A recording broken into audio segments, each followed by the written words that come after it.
Hmm. Are Cessna Caravans that bad and nice?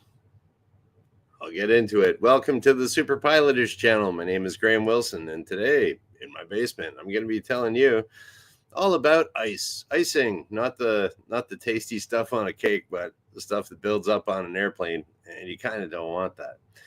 Yeah, so there's been, generally I don't really talk about any accidents or incidents that have any kind of fatalities or anything like that. So I'm not going to get into that. I'll let other channels do that. But I was thinking today, I got this topic from some guy named Wood Elf. Anyways, he was on some other forum and he said, "Hey, talk about this crash." And I was like, we'll talk about icing. How's that sound? So, is I did a little bit of this before on my channel, but hey, it's that time of year where this is going to be a little bit more of a problem in North America, anyways. I guess South America too, depending on where you are. It's in the wintertime up here, it's super cold, so you don't actually get ice buildup on your plane that much if it's really cold. It's right when it's around freezing and or you're up in the air and it's right around freezing. It's right between where water turns into ice and then that builds up on your cold airplane, kind of not cool. But so I just figured, like, let's show some pictures, because now I'm doing this with my my little presentations here. Let's start off with my whiteboard too. We're getting all multi I don't know, media here. There we go. Got the whiteboard. So where does ice go? The most important place you got to watch out for it is on your wing. And I'll give you a really bad example of it, or a good example. Okay, there's some ice that's on the leading edge of a wing. You do not want to see that. You see how it's all rough on top? And that was this is a NASA ice research airplane. And where it's all jagged on top of that wing, in that particular part, there's no lift being produced by this wing. That is not what you want.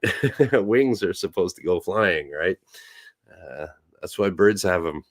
So, okay, so that's the one thing, that you'll see that most airplanes, like, if you're, and not to scare you or anything like that, but usually if you got a big jet or something like that, they have the leading edge of the wing like this at the front of the wing. If you look at jets, this doesn't really happen because it's heated, yeah, and then so it melts anything that's on there that's cold. It just turns into water, so you'll never see it build up that much unless there's a malfunction in the system.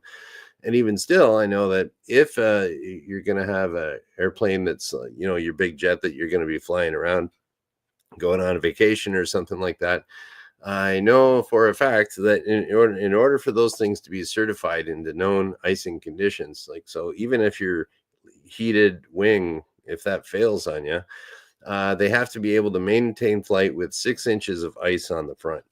And it's like this one here. How big is that? That's not even close to 6 inches. That's maybe a couple, something like that.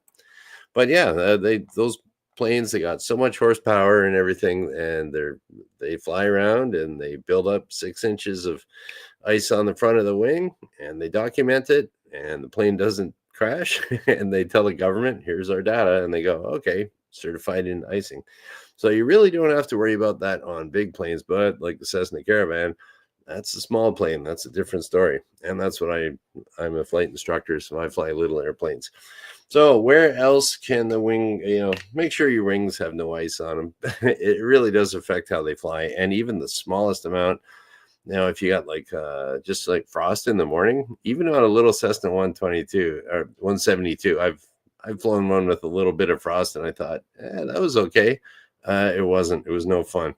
So anytime you got ice on the wing, that's not fun.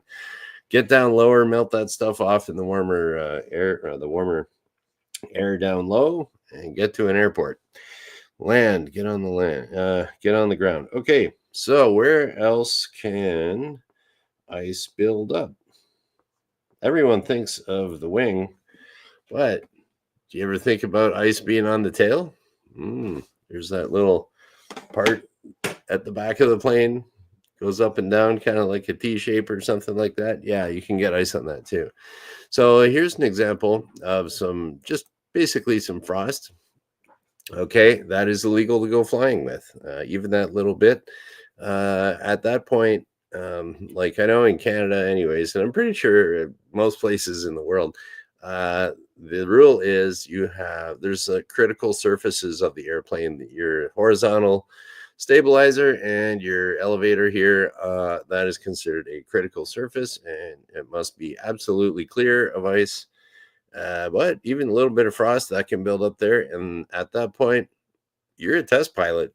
They because they only certify all these airplanes to be with under certain conditions, and those conditions are spelled out. The pilot knows the conditions. The engineers and the government kind of get together and regulate those conditions. A certain weight, certain center of gravity location.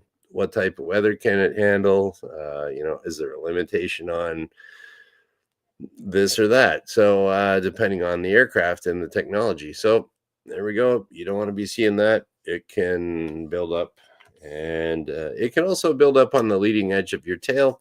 And usually little airplanes, they don't have anything to get rid of that ice if it builds up on the leading edge of the horizontal stabilizer. So got to watch out for that. Okay, so here we go. I'm gonna get up to number 5 here. 5 eventually. Here we go. Let's take that guy out. So where else can ice build up? Now, this is the thing on your Cessna Caravan you got to kind of watch out for, because they have wing struts. And okay, I'm running out of room on my whiteboard here. I'll explain this. Okay, so it can build up on your wing struts and any other little thing that's sticking out. So antenna, etc. There's other little things like even like a little tie down ring. If you put rope through there and tie the plane down, you'll see ice will build up on that. There can be anything else sticking out like a radio antenna, or even maybe you have some airplanes have like a little weather radar set up there, and on the nose of that weather radar dome, it can build up too. So there's a lot of all these little things. Any little thing that can stick out on an airplane, that antenna, that little thing, your wheels, the landing gear, if it's out like that, like a Caravan has, it's all building up ice. And so if you're wondering, hey, what is a wing strut? I will show you. There we go. So I just grabbed this really quick off the internet, and that looks like some kind of a Cessna product. 3 propeller, maybe 182, something like that. And it's misleading. It doesn't have a T-tail in the back. There's like another plane behind there. So it's kind of a weird one. But the wing struts, those are those little V type thingamajiggies, the struts that hold the wing up. That's commonly found on high wing airplanes, such as the Cessna Caravan. Okay, where else can we get some ice? This is starting to get a little scary, eh? Well, you don't fly in the ice and you're good. And don't fly too heavy either. Okay, what else we got here? Here's another thing that you don't even think of because you don't really see it when it's spinning around. Is ice can build up on the propeller. Okay, so it's like, and what happens if I've had that before, and I did want to say, like if you work as a pilot, eventually, as much as you try to avoid it, you're gonna fly into some ice. Although I guess maybe if you're flying around around the equator or something like that, you might not. But if you're just going, I don't know, doing bush hopping in Africa, you might not catch it. But eventually, if you keep working long enough in the aviation industry, you're going to get into some ice. At that point, get lower, get into the warm weather, land, get on the ground. If you got if your airplane can handle it, turn on your anti-ice or your de-icing equipment, and that can take care of a lot. Okay, so for the propeller, I found this nice little picture off the internet, and so I was saying how on the leading edge of the wing it builds up, the leading edge of the tail, that'll build up too, and it also builds up on the leading edge of the propeller. So the propeller is kind of like, it's basically like a wing. It's going around and around. It's flying that way, but pulling you right through the right through the air. It acts as a wing, so it will build ice will build up here on the fat part. Usually, like ice will build up on the fattest part of the wing. It won't build up at the tip. It'll kind of work its way out. So the here you go. You got your propeller with some ice on it. Yeah, well, now it's not as efficient, and now you're not producing as much thrust. So you add that to less lift from your wing, more drag off of all of your little struts and your antennas and wheels and all that stuff. Now you're producing, your propeller's not giving you enough oomph, as they say in the business. There we go. And you're like, all these little things are compounding and compounding and compounding. Your performance of your airplane's getting pretty degraded. You want to be on the ground, man. So here we go. We're going to take that out. And so I'm just going to, I mean, there's a lot, the ice affects all kinds of parts of the airplane, but I'm just keeping it to the superpilotish 5 here. And okay, another thing that some people don't really think of, the every airplane out there needs some air for the engine. So your air intake for your engine. So I'll show you a couple pictures here. And this one is pretty wild. You'll see, okay, right there, that funny, that's you can kind of see in the middle that is a air intake for some sort of, I don't know what kind of plane that is. What would that be? I don't know. But you can see how it's all kind of, the ice is built up probably out about 4 inches around there. That's why you'll see also around like the air intake, or like the nacelle on a jet or something like that. There'll be a strip of, it'll look like just kind of like aluminum, but it's actually some other material, and that's heated up too. So because if you have a bunch of air that's getting sucked into your jet engine to come out the back, it's if it becomes rough around the edge of the intake, then then it's not as efficient going in. It can't take in as much. It messes with all the pressures in the turbine and everything, and you're going to get, as a result, you're going to get less power no matter what. So there's that. And then I also wanted to show you here too was, say you got your little Cessna 172, like planes like I fly. And so this is what that's your average air intake for any type of little airplane with a propeller on the front. That's where your air filter is, and then that goes into your air intake, and then it goes up through the carburetor. It's like a updraft carburetor, as they call it, and goes into your engine. So if you're flying through some sort of a kind of like a misty rain or something like that, you can get what they call impact ice on here. So it's just little bits of ice that kind of impact and they freeze. And then so that will start closing off your air going into your engine on your little airplane. And you'll notice a reduction in power. The manifold pressure or the RPM will go down.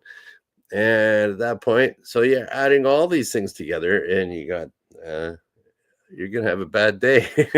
So if that's happening, so you get lower and you get warmer, you melt that stuff off.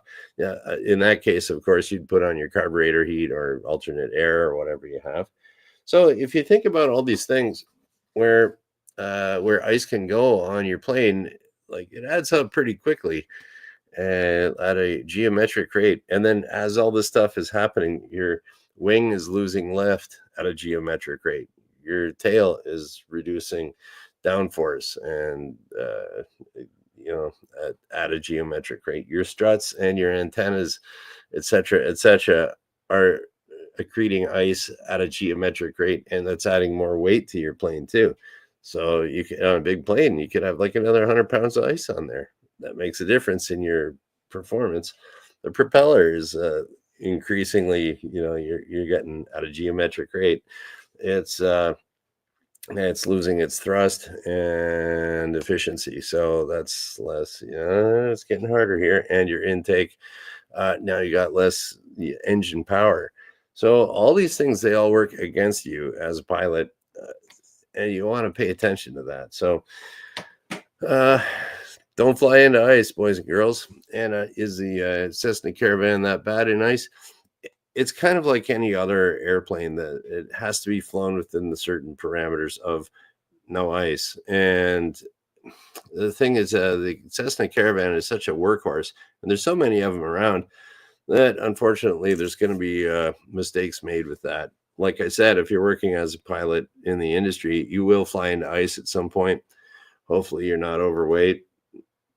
Hopefully, you're not in it for very long. Hopefully, it's a mistake. I hope you didn't plan to go into it, and but it can happen. And ideally, what you want is to be flying around like this guy here on a nice day in your Cessna Caravan, pleased as pie, big, fat, and happy up there in the air, having a good time with your passengers, and just enjoying the joy of flying. That is what you want to shoot for right there.